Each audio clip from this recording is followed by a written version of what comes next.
Tejasvinavaditamastu ma vidvishavahai. Om Shanti Shanti Shanti.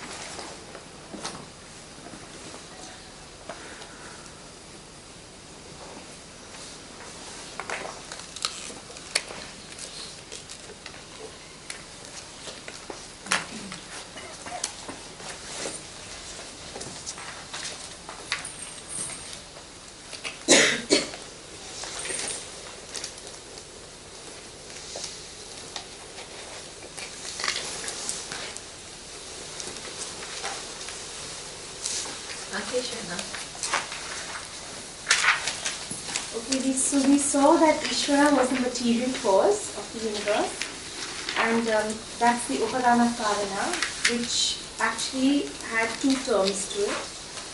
One which was vivarta, which does not undergo any change, and the other one was parinami, which undergoes change. So the example of the one which doesn't undergo change is here in between, because you see like materials like gold. You can make any amount of ornaments with gold, but the content still remains the same. It's always only gold. The ornaments can come and go, but it's always just gold. The one that undergoes change, it's like one object becomes the other. It undergoes a change. Like the example that was given was milk becomes curd. It can never be milk again. It's now completely transformed into something else. So, with this Ishvara, which was a material cause, it gave rise to time, space, objects, and that was the reason for everything coming about. So then one would question that how did that come about? There must have been some cause for that also, which did not undergo any change, otherwise you go into infinite regression. So the comparison here was made like the dream. There's somebody there who has a potential to dream, and therefore the dream comes about. So therefore there was something which had a potential to manifest, and this potential was known as all knowledge and all power, and in unmanifest, it was always there in unmanifest form. And when it manifested, it was all intelligence and all power, which came into the form of all objects and everything in this universe. So the other example was of a mother and a child. There's a woman who has a potential of becoming a mother, but until she doesn't bear a child, she cannot be called a mother, but the potential always exists.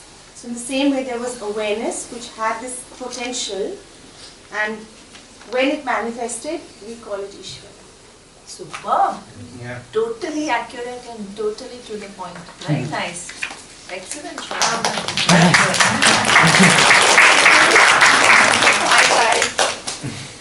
So then the next verse spoke about awareness and space.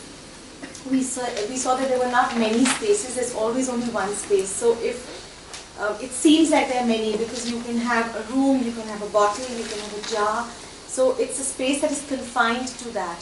But when that goes away, you don't see that one space. It's all one space. So all objects exist in one space. It's not many, many spaces.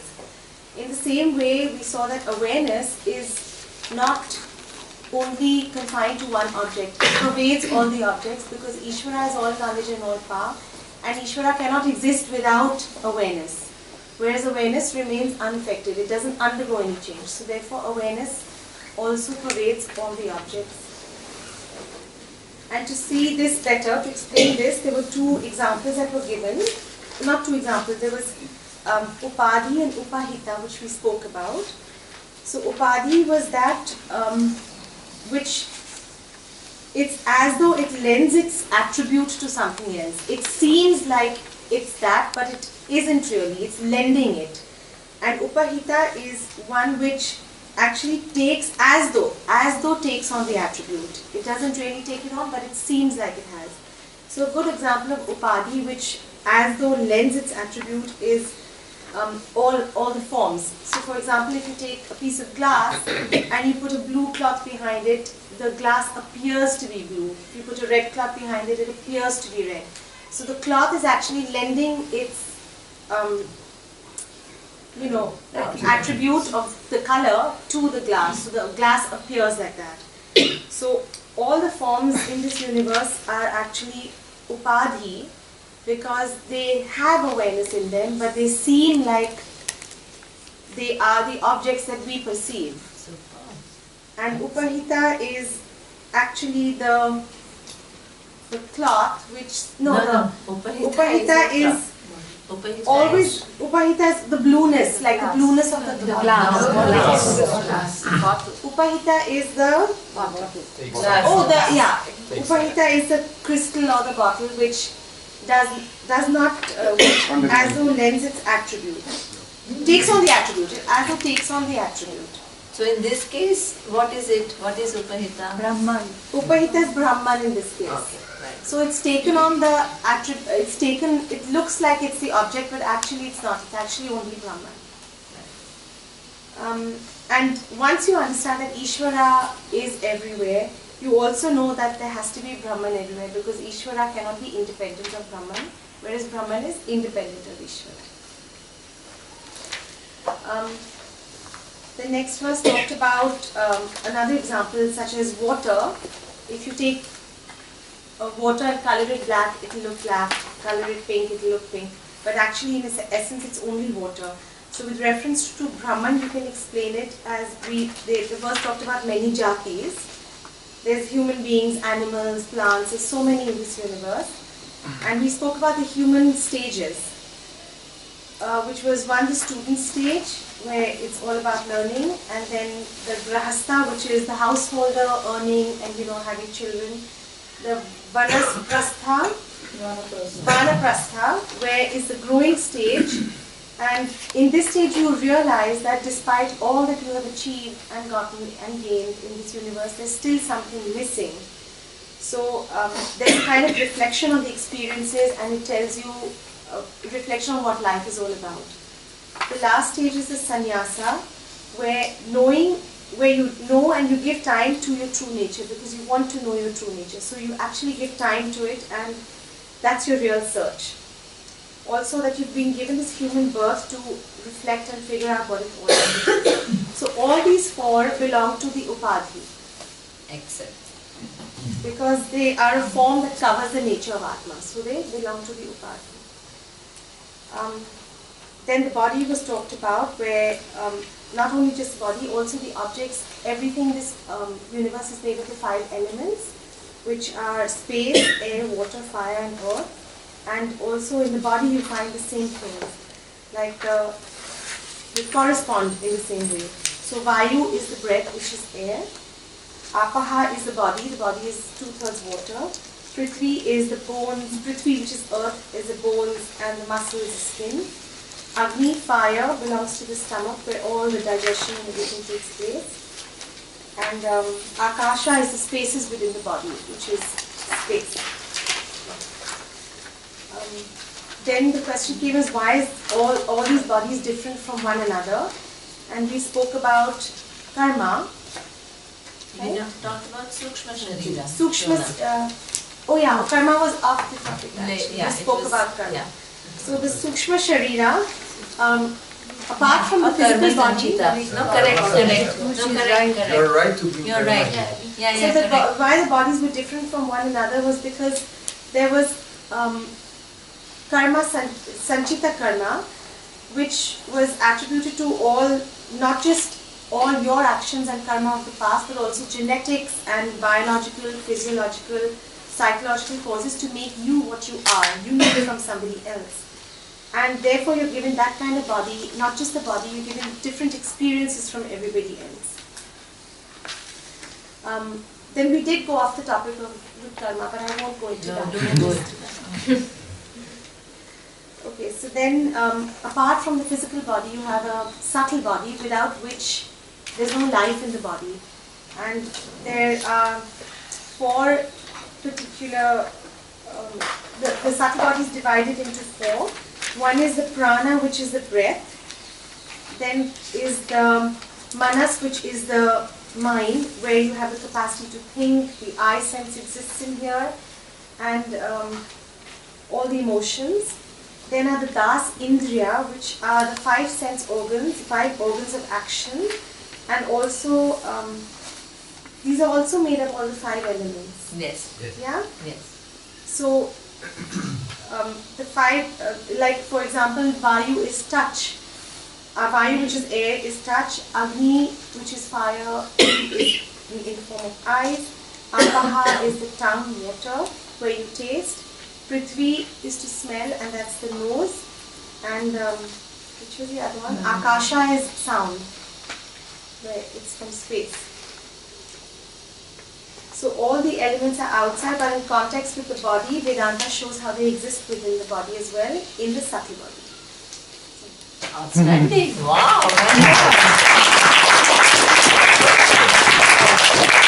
Thank you, Timur, also. Yesterday he was revising it with me, and we were talking about Ishvara so much, and then Vivek asked me a question. I got confused. I turned to him, and by mistake I called him Ishvara.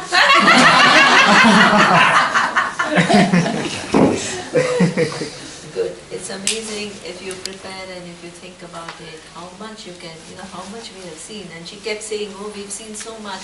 I said, no, Shona, you don't need to re-explain everything, but just see what is the logic and how it progresses. So, very well done.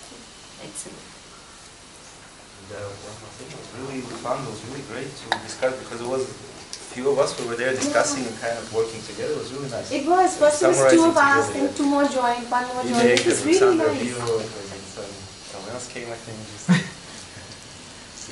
See, this is the thing, I mean, it's true that up to a point I can explain in the class, but after that this is very useful, to discuss, to reflect, and then, and then that's how the knowledge becomes clearer and grows.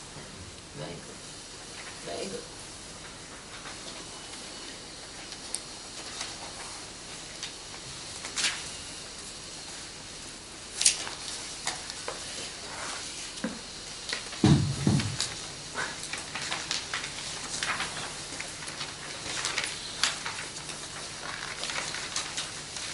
Okay, now, so what we are actually trying to do is a little bit zooming in on form.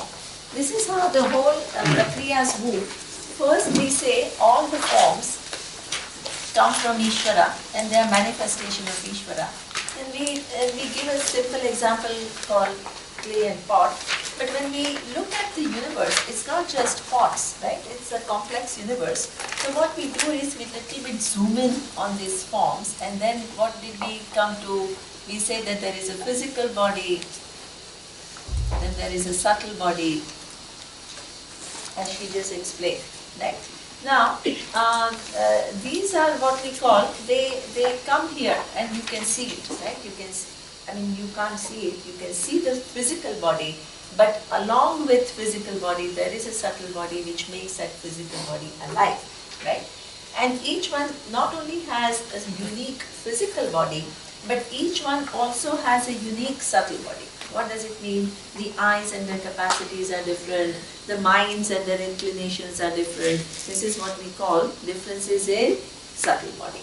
Now the next question is, why did everyone come not only with different physical body, but also different subtle bodies? So there is one thing which accounts for it, and this is what we call Karani Sharira. I did read the verse. Did I? No. Okay. Okay, so let me read this verse, which is 14. Anadi avidya anirvajya karanaha upadhihi uchyate upadhi trita yat anyam atmanam avadharayet. So, who wants to read the translation? Please, English. Ignorance which is beginningless and cannot be expressed categorically, mithya, is said to be the causal upadhi, body. We should understand the self to be distinct from these three upadhis, bodies. Excellent. So what is, these forms are upadhis because they as though lend their nature to Atma, and Atma, which is actually Satchidananda Atma, appears to be only these forms. So this is what we call Upadhita. This is why Upadhita. And these are Upadhi. Upadhi is, please don't say form is Upadhi. Form is Upadhi because it as though lends its attribute to Atma. So you don't see Atma, you only see the forms. Right? In that sense. Forms in themselves are not Upadhi. So suppose you can figure out, then they remain forms, but they don't become Upadhi because they don't hide Atma for you. You understand? So please don't use it synonymously. Yeah? So, now, the next question is, why is everybody born with not only different physical body, but a different subtle body? So there is something about you which is just not confined to what you can see, which is the physical and subtle body, and which is what we call Karana Sharira. What is a Karana Sharira? Karana Sharira means causal body.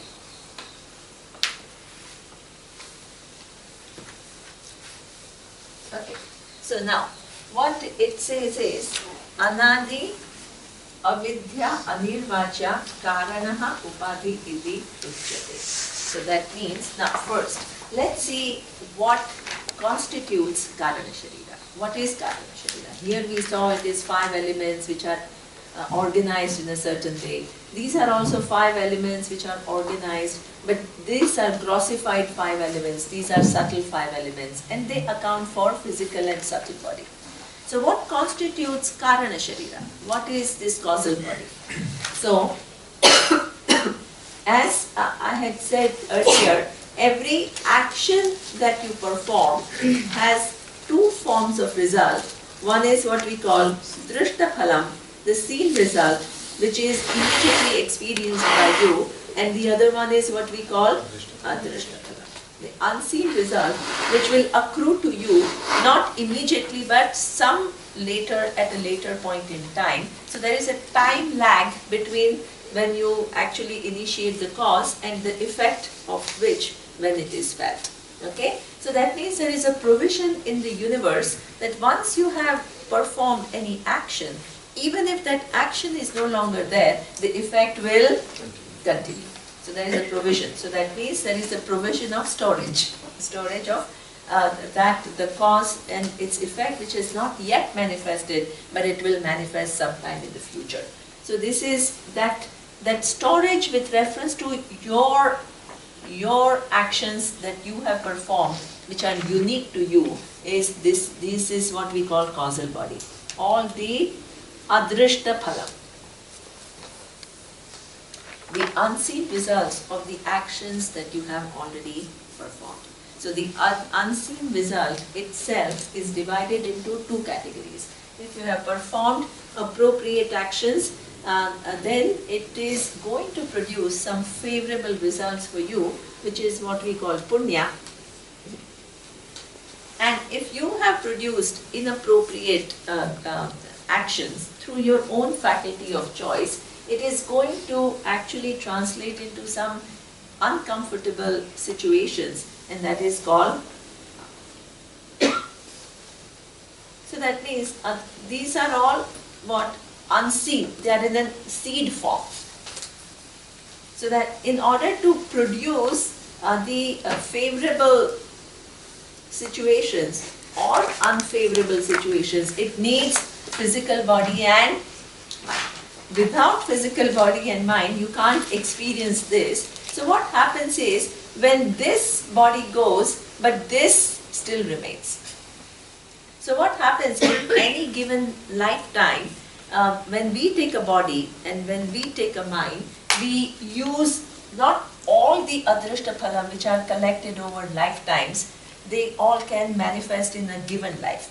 So in this given life, only a given subset of punya and papa manifest as one physical and one subtle body, because you have too many and therefore you can't exhaust it all in one lifetime. So this lifetime that is given to you with this physical body and this subtle body is for you to experience some part of your punya and some part of your papa. Right? So this is why everybody is given a unique physical and subtle body. Okay. Now, what the question is, how this adrushta phalam themselves imply a doer. Right? I am there. I have a faculty of choice and I choose an action and I am responsible for the result of it. I mean, I am responsible for my choice and the intelligence produces the result along with so many other factors. So now this doership itself is due to ignorance. Because if you really knew the nature of Atma, then you will see Atma not as a doer, not as this individual, but you will see it as that limitless reality, which is the truth of not only you, but truth of everything. Right? So that means this doer who accumulates different karma itself is because of ignorance, not knowing the true nature of Atma. If you knew the true nature of Atma, you will not take yourself to be a doer, but that awareness which is limitless. So now the question is, how did this ignorance come? Okay. So this ignorance is actually, it explains in this verse, it is anadi. Anadi means you cannot say at this point in time ignorance began. Why can't you say it? Because suppose you say that the ignorance began at this given point in time, then before that, what should be there? Knowledge. So then you get into a logical contradiction. If knowledge is there, how can ignorance come? So this is what we say, the logical thing, that you can't give a starting point to this ignorance. You can't say it started this time, so it is anadi. Anadi, what does it mean? It is connected to Ishvara's design.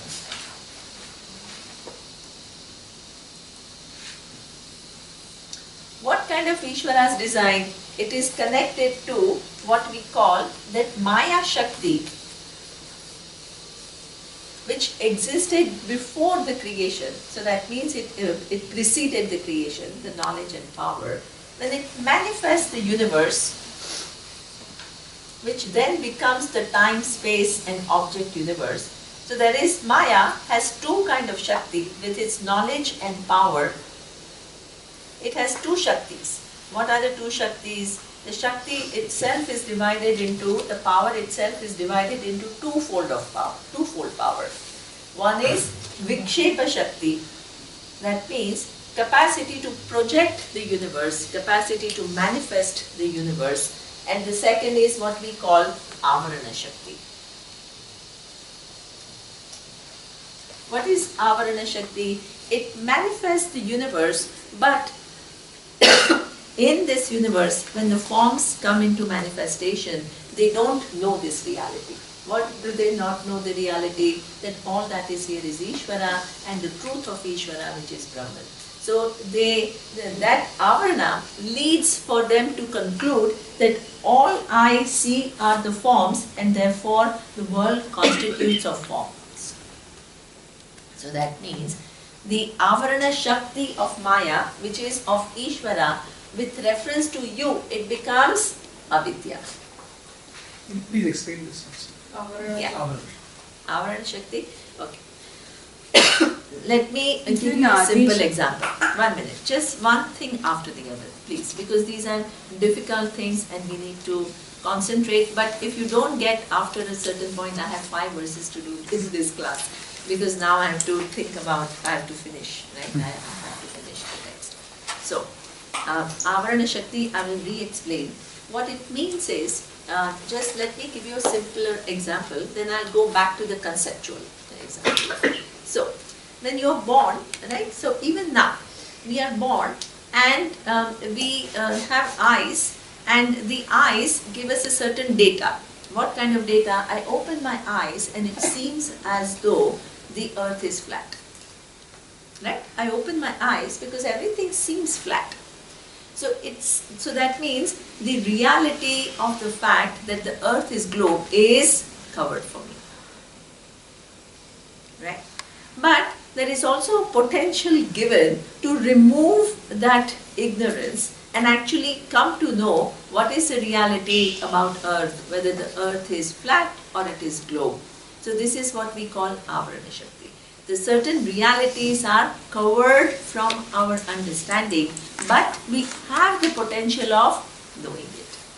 Yes? So for example, it also applies to quantum physics, for example. When you open your eyes, everything looks tangible. So that means the reality that any given object is nothing but atoms and particles is covered for us. But at the same time, we are given the intelligence with which we can remove this ignorance and we can figure it out. Yes? So therefore, now, how does it apply to Maya and our true nature? So that means when the manifestation comes, each form comes into being, each form doesn't know that all that is here is Ishvara. That reality is covered. That is called avarana shakti. So that means that is Shakti of Maya. So that means that covering doesn't belong to you. You did not choose to cover it. It is something which is Ishvara's creation, that you come with a veil so that you don't understand the universe as it is. And all of us come in the same way. Right? So that means with reference to Ishvara, it is it is a Shakti. The capacity to cover the veil, capacity to cover the reality.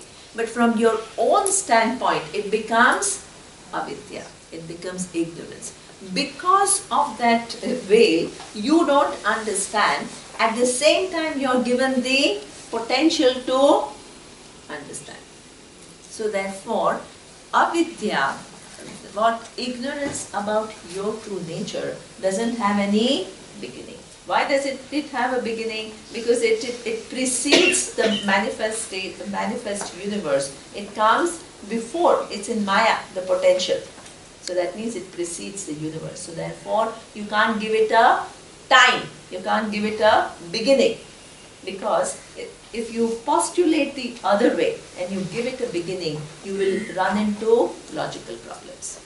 What are the logical problems?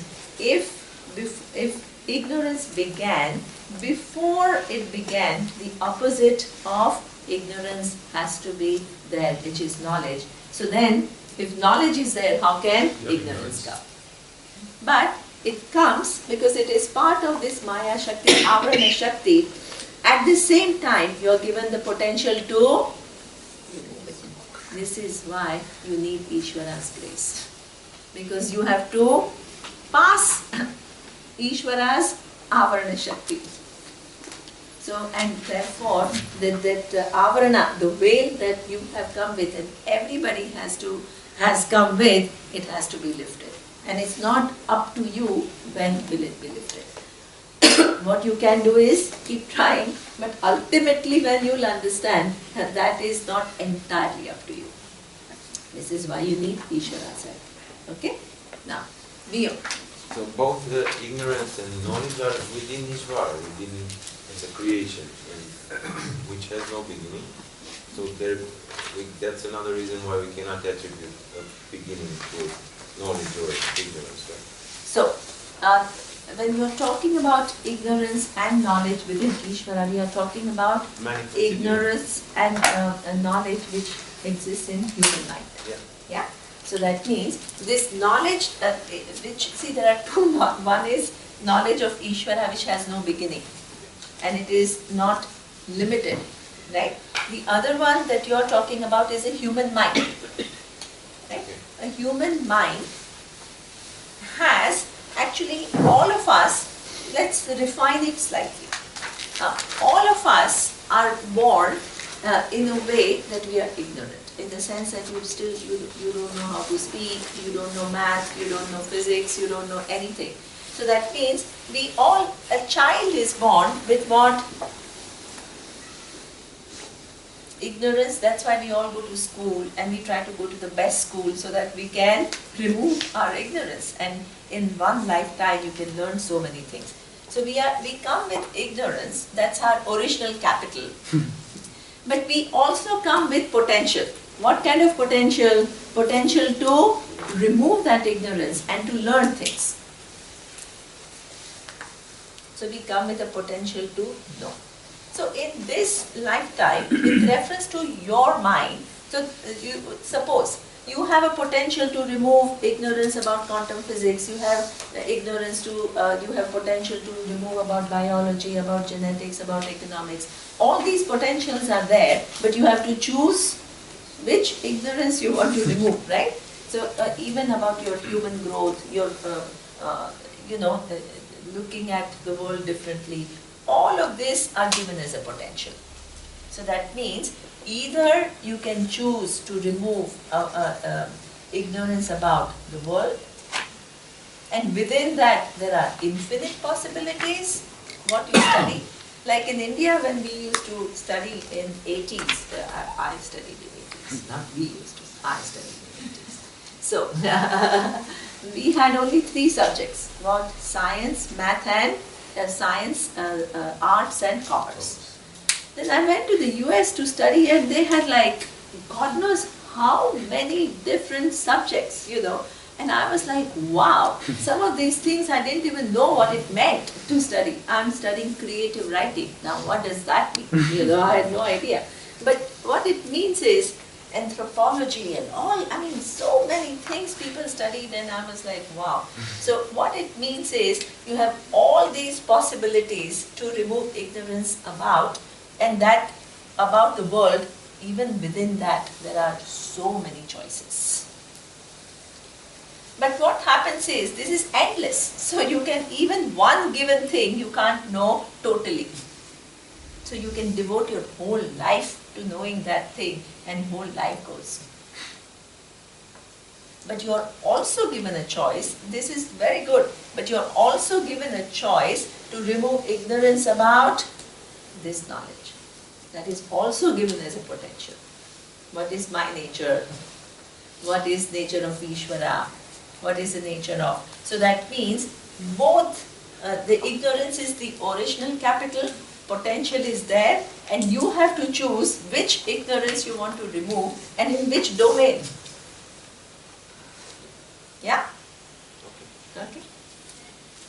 You said that in a given lifetime, one can only exhaust part of the karmic account, so to speak. Yes. So the question is, who in a subsequent lifetime, who is getting my karmic account? It's not the gross body, obviously, and it's not the subtle body. Who inherits it? That's the Karana Sharira. I've just explained. See, the unseen results, there is a place where it is accumulated, right? So that means this is the connecting link, Karana Sharira. Because in this lifetime, suppose I have done some actions for which I have not received the result. They are my actions. My actions means I'm still under ignorance. Please don't pretend that I'm not yet aware of awareness, because I'm living with ignorance, which is anadi. Right? So therefore, as long as I don't choose to inquire into the nature of Atma, the reality of Atma remains hidden for me. I'm ignorant about that. So till then, I'm the individual. Please don't make mistakes. Who does? Who does means till you know this reality, you do it. And who is this? Me, the Sukshma Sharira and physical body, which has taken itself to be I. Okay? Now, that when I perform an action, one of it may be exhausted now. Some unseen results are carried forward. Which account does it go to? My account. It doesn't go to your account, because I have performed that action. So each one of us carry our own Karana Sharira. Karana Sharira are many. So that means once this physical body and mind goes, then what happens? This will decide now which set of punya and papa are going to come and give you yet another physical body and mind. Now, when you assume next physical body and mind, you don't remember what the previous physical body and mind was, but that's thank God. Suppose you remembered everything. You will remember your wife of last 10 janmas. This time you will be confused, right? Who will you relate to? Your kids of last 100 janmas. Who will you relate to? Overload of information. Ishvara's order. Whatever you are supposed to know, you are given. And with that, you can figure out so many things. Either you go on increasing the data and don't get the goal of anything, or you try to, with the given data, you figure out the whole thing. This is what it is. Right? We keep going. So this is a waste of time.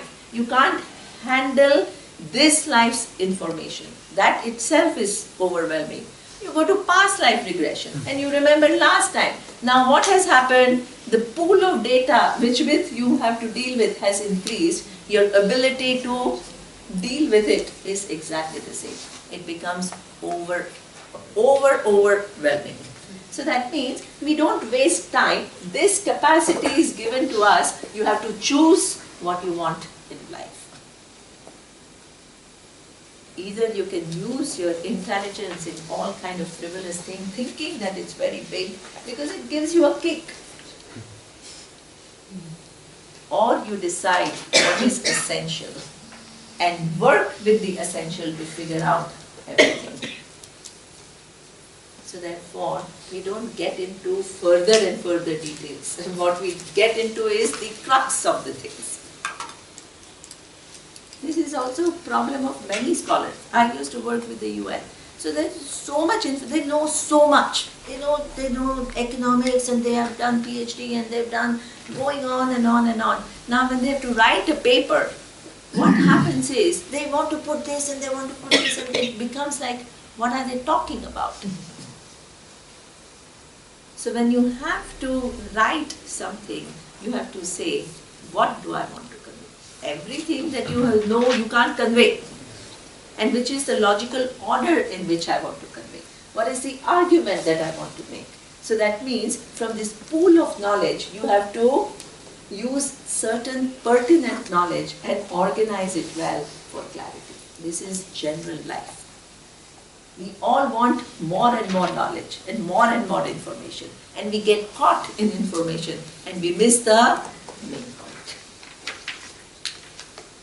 So, this is the connecting link. And thank God, so that means you can say, I don't remember what was here, but the connecting link is not this, the connecting link is Adrushta. Right?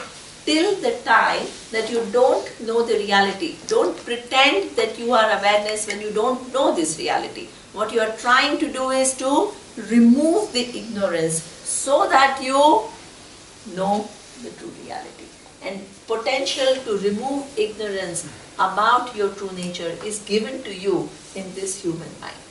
Right? So don't start saying, if I'm awareness, then who's doing the action? This is a wrong question. Because you haven't yet understood your awareness. You are operating as an individual. And who's trying to remove ignorance. So don't preempt things. Otherwise you'll get into trouble. When you haven't understood something and you behave as though, if I'm this, who's doing it? Hey, who do you think you are? I'm this. Then that person is doing it. Right? So, since we said form is physical and subtle, and Karana is the causal body, so, and we understand we have got an account where all of this is getting. So, what is this causal body? Is this some? So this is why the intelligence, as I told you, in the universe there is a provision. There is a provision to connect what the past, something which happened in remote past, to manifest the effect of it, to manifest sometime in the future. So that means it's not something which is a physical computer which is collecting this data and putting it in some place. It's in part of this unmanifest. And is that why we have this, sometimes this prodigy child who remembers their past life? Excellent. So you can also have a prodigy child who is a great pianist, may not remember the past life, right? Or can become a great cricketer. So like this, Sachin, at very young age, Virat Kohli, very young age, they are way more brilliant than anybody else. So that means there is something which is adrishtaphalam, what they had worked for in the last lifetime. It's now collected here, and now this given body and mind is taking that forward. Yes? What about when there's no subtle body? Is there a causal body? Of course, because what do you mean? I mean, like physical objects, like rocks and. Oh, okay. Oh, sorry, I didn't understand your question. Okay, yeah. So what there are two kinds of thinking. One is that the jiva is that which is kind of with subtle body. So that means only with subtle body you can perform actions, and then you can accumulate the results of the actions. So that means the what we call jiva technically is the things which have subtle body. But there is some other people who then think that every form is a jiva. But for now, let's take it as every living form is a jiva. But the question was that if the other objects also, without having a subtle body, do have a causal body. Yeah, so that's why. The causal body, what is causal body? Please don't karma, right? So please apply. So that means it's not just some karana sharira. What is it? It is karma. Karma can only be collected by.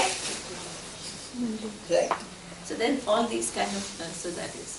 When the body is dying, Sukshma Sharira is going into Karana Sharira, or sometimes it's said like this. And Sometimes it's said like this. It both. I mean, well, either you can take it as both Sukshma Sharira and physical body is totally disintegrated, and Karana Sharira will give you yet another set of physical and subtle body. Or sometimes they express it as that the subtle body is now reprogrammed according to new punya and papa. But these are all details, because what you actually want to see is how do you want to get out of this rather than knowing further. But it's good. It's good to know sufficient details. I need this contradiction resolved. Sorry? I need this contradiction resolved. So causal karana sharira equals punya and papa accumulation. Yes. Correct. And when did it start? It's anadi. Anadi. Now, so punya papa for each individual is different. Yes, absolutely. So now, how do we tie this in, considering that deep sleep equals identification with the karana sharira, but the reality is the same, nothing. So when we sleep, okay, right, there is identification with the causal body, correct? So the causal body right now is unmanifest for us.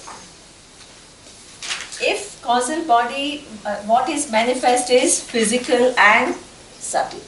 If the causal body was manifest for us, we would remember karmas of all lifetimes. Right? So that's why in deep sleep you have karana sharira, but that karana sharira is unmanifest. This is why you are not experiencing anything. You are not experiencing pain or pleasure, which is what you are meant to experience through the waking, through a physical body and through a subtle body. So in deep sleep, all this is resolved. So it's unmanifest for all, thus we say nothing in deep sleep. Right? So this is why it is.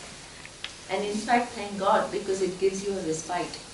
Because imagine if you go to sleep and now you have to confront with all your punya and papa. It will be during the day only anadi. So you will go crazy. So thank God that right now it is unmanifest for you. But for Ishvara it is not unmanifest. For Ishvara the whole account is that it's part of this all knowledge and all power. And in that all knowledge and all power, when will it manifest is also part of the whole design. So all knowledge, all power equals causal body? No, all knowledge, all power is Ishvara, not causal body. Causal body is just your personal karma. But Ishvara equals cause in the universe. Yeah, but as I just told you, Ishvara equals cause of the universe, but it is the cause of the whole universe. It doesn't get involved with any given thing. Otherwise, it will become, it will accumulate my problem, your problem, Andre's problem, everybody's problem. Ishvara will be the one who will need psychological help the most. Neema,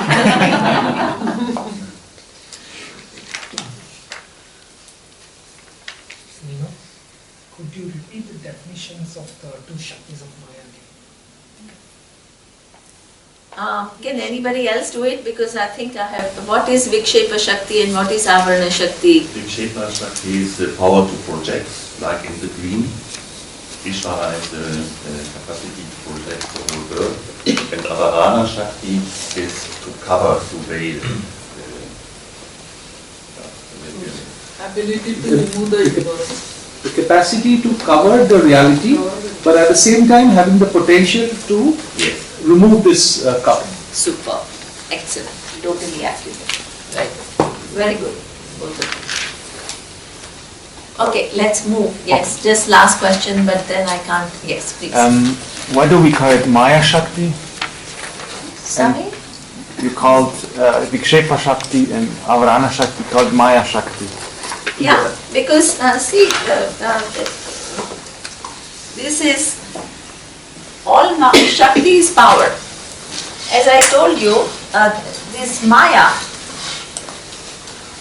is what all knowledge and all power in a potential form, right? Now what we are doing is subdividing this power into two kinds of powers. Power to project the universe and within this projection to cover. This is subdivision of this power.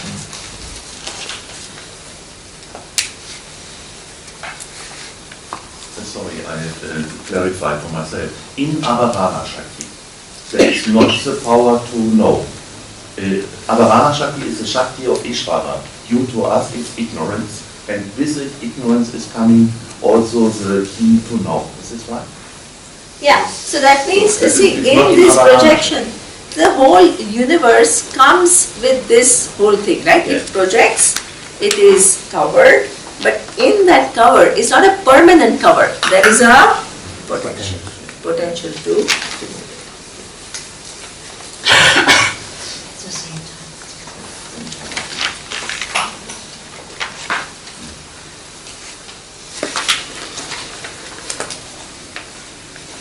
Okay, next. Panchakoshadi yogena tat tanmaya ivastitaha shuddhatma neelavastradi yogena spatikaha yatha. This spatika example is coming here. Who wants to read the translation?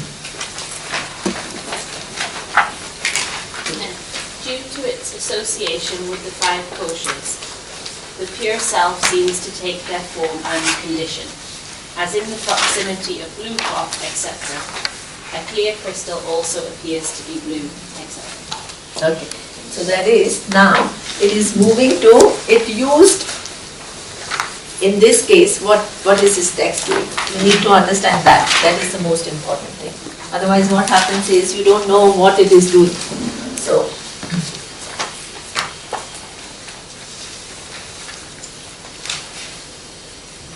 it is generally talking about this Upadhi Apasita relationship.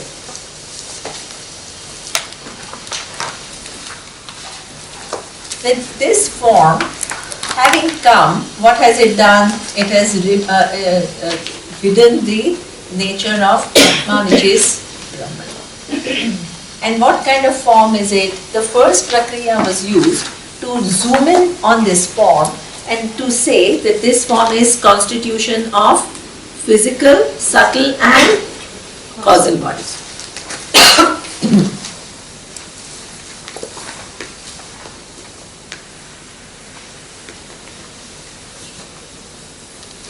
Okay, that's one way of describing the form. This is why there are different prakriyas which are used and to take you away from your understanding of you being the form to Brahman, right? The other way that this form is described is through Panchakosha prakriya. This is the prakriya which is the methodology which we will see in detail in Taittiriya Upanishad. Panchakosha. So kosha is also called, kosha is on, this is one throw. Okay. The kosha is called, this is as though cover. It as though covers the nature of Atma. It's not really covering. It can't cover really because everything else is mithya and Atma is satyam. There is no question of Atma being there and it being covered by something else. But it covers the Atma because we take this to be Atma, so therefore Atma gets covered. 5 koshas, Annamaya,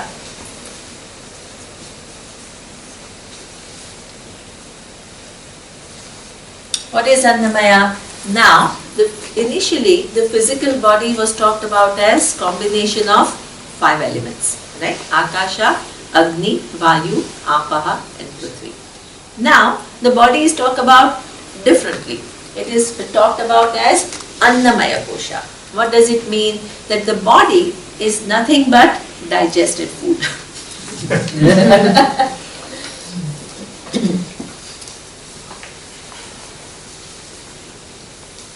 The body is digested food, and what is, so that means everything that's body is all the digested iron that you have and the minerals and all the vitamins and everything, right? Now, what happens is, when it is carrot outside, do you mistake it for a body? Now, for your eye, you say it's eye? No. But when you eat this carrot and it becomes part of your digestive system and then the nutrients are pulled from here and it goes to nourish your body, it becomes I for you, and in the process you forget this Atma. The digested food has become your identity. Because that means if digested food has become your identity of I, then it has covered the real nature of Atma for you. Do you understand? It has become the cover. It has become the cover because this digested food has become I for you. The body has become I for you. Actually, in reality, it is nothing but digested food. Do you understand? Then there is a second one, which is what we call Pranamaya Kosha.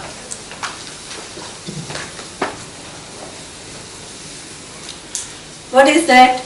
I think somebody was saying yesterday, you were saying, that the air, the external air becomes prana when you breathe it in. So that means, now what happens, having entered the body, it has all these functions of digestion, circulation, respiratory system which actually cleans the body, inhales, nourishes the body, and through exhale you take out all the toxins. Inhale, exhale. So that means this becomes your identity. And actually, what is it? It is the air going in and making the organs work internally. Now this has become your identity, and it has now become kosha because it now covers your true nature. You understand? So that means your whole life. What does it mean? Your whole life can go in making your body beautiful. What have you done? The entire life has gone, is spent on Annamaya Kosha, taking it as Atma. Your entire life has gone in what? Breathing and calming and all of that. What will happen? Which is going to improve your physiological function. But what have you done? You improve immediate. Huh? You improve immediate. Yeah. So that means what has happened is, in itself there is nothing wrong. But if your whole life is devoted to this, then what happens? And you can get carried away. Nutrition, circulation, exercise, in pranayama, whole life goes in this. And it's wonderful. There is nothing wrong in it. But what has happened is Atma is lost. So you are operating within cover. So Atma is still covered. So this is why this is called Pranamaya Kosha. Right? Then Manomaya Kosha.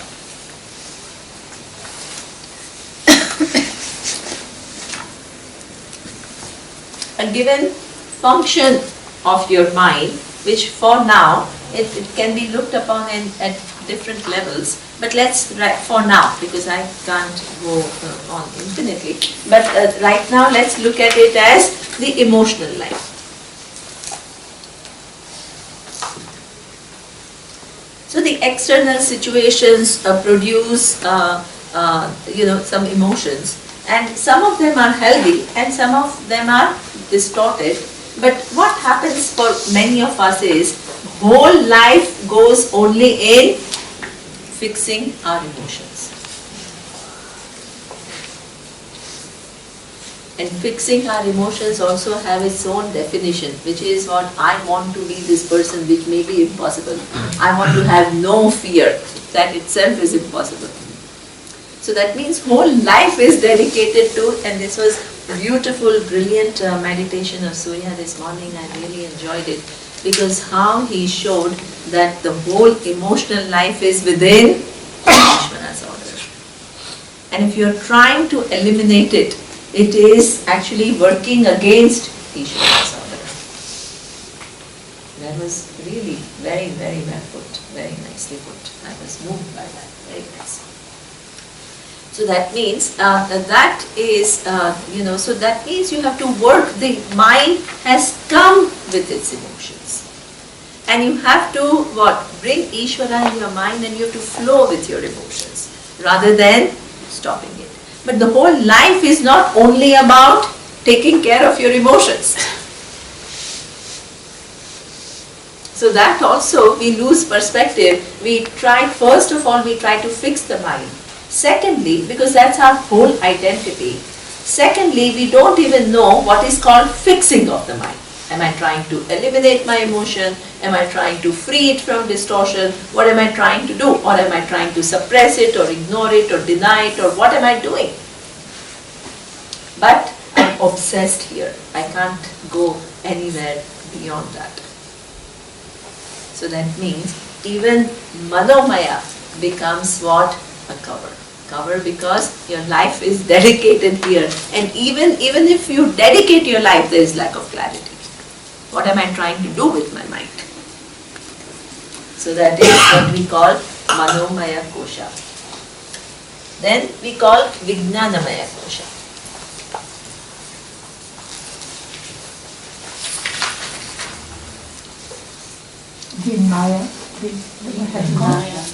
How did you call that? Vijnanamaya.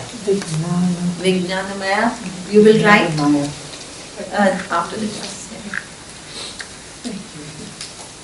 Vijnanamaya Kosha, what it means is that there is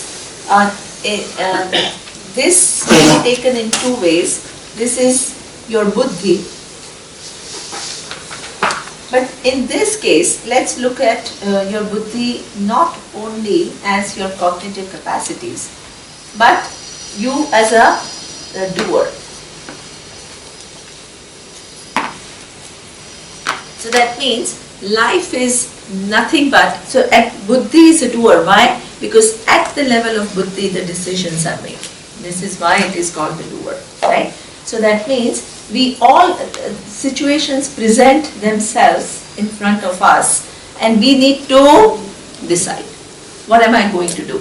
Life is nothing but series of decisions. Who you are today is an outcome of so many different decisions that you have made, right? So therefore, every stage of your life you have to make choices. And that who makes these choices, this is what we call a doer makes the choices. Can I do this? Should I do this? Or should I do that? And so this is actually taken as our final identity. And as you can either make irresponsible decisions and waste your life, or you can make pretty intelligent choices and you can be good. But that intelligent choices, still you are within here, then you still miss Brahman in this life. So this is what we call, this also becomes, and in fact, anything that you want to do, anything that you want to know, you dedicate your life for knowing things, in whichever field. Can you know that field in totality? It's impossible.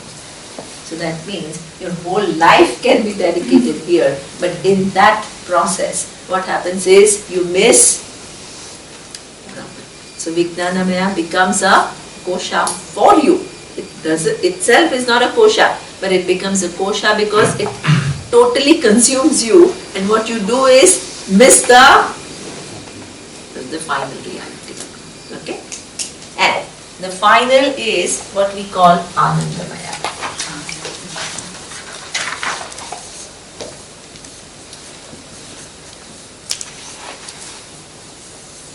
What is Anandamaya Kosha? It is the doer is doing things for enjoying. Right? Nobody is doing anything to be depressed. Nobody is doing anything to suffer. People do things to, what is my real motivation? Enjoy. So this is why, this is yet another kosha, because here I still remain this individual. And I can find infinite ways to entertain me. So that means the whole entertainment industry is a $1 billion industry. $1,000 billion industry. So that means they constantly find different ways to entertain you. And they'll present it to you. So then you'll say, wow, let's try this, then let's try that. So this is what, a few years ago, some 25 years ago, I had not heard of spa business. And now it is like rampant. Everybody goes here to this spa, to that spa. And within spa also, this was a cool spa, then now that one has become. So in Rishikesh, there is one that everybody knows, which is Ananda, right? Ananda everybody knows. Now there are people in Bombay, they say Ananda is a passe. So what is new? Vana. So Vana, what is the one? Vana is, everybody goes there now. So One means jungle. Yeah, so Vanam, right? Vanam or Vana? Vana. V-A-N. Only Vana. So that means everybody now goes there. If I dedicate my life to music, will it be considered a Vijnanamaya Kosha or Anandamaya Kosha? Excellent. So that means, very good. Please pay attention. One second. So, did you hear his question? No. That's why pay attention. Re-ask the question. Yeah, so if I dedicate my life to music, yes, is it going to be considered a Vijnanamaya Kosha or Anandamaya Kosha? Excellent. So that means what happens is super. So what when you study this music, what are you using? Your intellect. So much you have to understand the music, right? How the swaras work, the sound harmonies, the different combinations, different ragas, how do they, if you're assuming you're studying Indian classical music, right? So which raga, which notes can you use? Then within this, which combinations are allowed, which are not allowed. Then within that, your creativity, it's endless. So that means when you are learning it and when that is Vijnanamaya. But actually when you render a song and you yourself hear yourself and that is beautiful harmony, what does it? Anandamaya. And when suppose somebody else is listening to you, then what? It becomes entertainment. Exactly. Right? So this is what we say, this is what this physical body, mind, sense complex that we are given with, it's now looked upon it from this standpoint. Right? So this form is now seen from this standpoint. But what happens is your whole life can go only here. And if it goes only here, then it becomes kosha. Why does it become kosha? Because it covers still, your whole life is gone and the nature of Atma is yet covered. Yes? Okay. Still, Vijnana Maya kosha is a place where we can do viveka. It's a place where knowledge takes place. Yeah, exactly. So that means in this buddhi, if you choose not to use it for this, then it becomes a kosha, right? Yeah. And if you use it for this, then it is no longer a kosha. Yeah. So that's why it is kosha only, koshavat avachadate. What does it mean? Like any cover, it's not a real cover, right? If your life gets dedicated only to this and it doesn't see anything more, then it becomes a kosha. Otherwise, it is not a kosha. Okay. Give the example how to use this to know the Atma. What? So now, what you need to understand is that none of this is actually Atma. Otherwise, what happens? Let me give you an example. This is a good example. Suppose I tell you, Atma is free from sadness. This is a fact. This is true, right? Atma is awareness, in it is attribute free and all that. What happens? Suppose you even come to Vedanta, right? And you listen, where will you listen? In your Vijnana, right? And what will happen is, you now understand that Atma is free from sadness. What happens is, you try to make the mind free from sadness and you think you are coming closer to Atma. You are still within kosha. You understand? Because what you actually need to understand is this, which is free from all of this. But we keep working within this and we think we are becoming more spiritual and we are coming closer to reality. So therefore, what happens is, we have to, in fact, this is the place that form, this is the place we have to figure out the nature of Atma. But our tendency is to stay within here alone, and that's why it becomes a kosha. So you have to use this to get here. Yeah? And how do you get here? Through pramana. How do you use the pramana? It's an independent means of knowledge which will make you see that this is not you. This is pramana which is telling you this is not you and you are this. So you have to use this. It's not bad. But that means if your whole life goes only in you defining yourself as physical body, prana, mind, intellect, and the experiencer, then you have missed the true nature of Atma. That's why these five remain kosha for you. They remain kosha because you haven't used it to figure out the nature of Atma. Is it clear? So that means if you are getting stuck somewhere, suppose, right? Suppose the biggest thing, people get stuck. Atma is what we say, Ananda Swarupa. What is Ananda Swarupa? I will talk about it later. It is from which, it is the limitlessness from which all the experiences are possible, including pleasurable experiences that we are searching for. What happens is, instead of understanding Atma like that, at the level of Anandamaya, you are trying to reproduce bliss. That means you are caught here. You understand? Everything that I talk about as the nature of Atma, we still operate within this kosha and we try to reproduce this, and this is our catch. The Bali activities are there. Sorry? The activities in Bali are there. Chakra. Exactly. Absolutely. Just Bali, Bombay and Delhi. And Moscow and So we are constantly working here. I have to stop because it's too many questions. You ask me in satsang, it's better. Because it's in, and I only finished 2 instead of 5. So this is why. So just, okay. So, is it clear? So this is what, now, what we are trying to do, that you don't lose sight. What we are trying to do is, there is avidya, and that avidya, what does it do? Makes this into upadhi.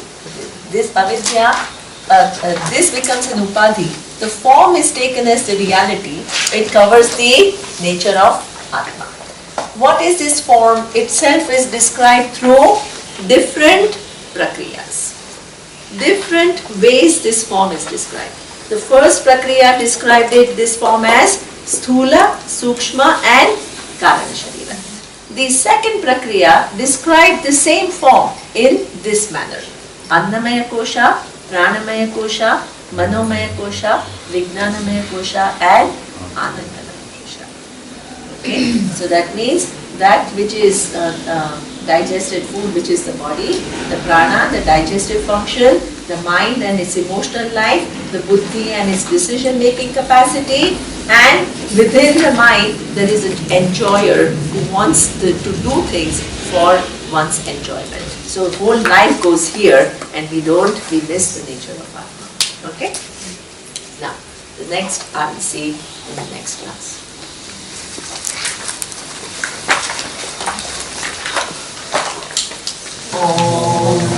Purnamada Purnamidam Purnat Purnamudachyate Purnasya Purnamadaya Purnamevavashishyate Om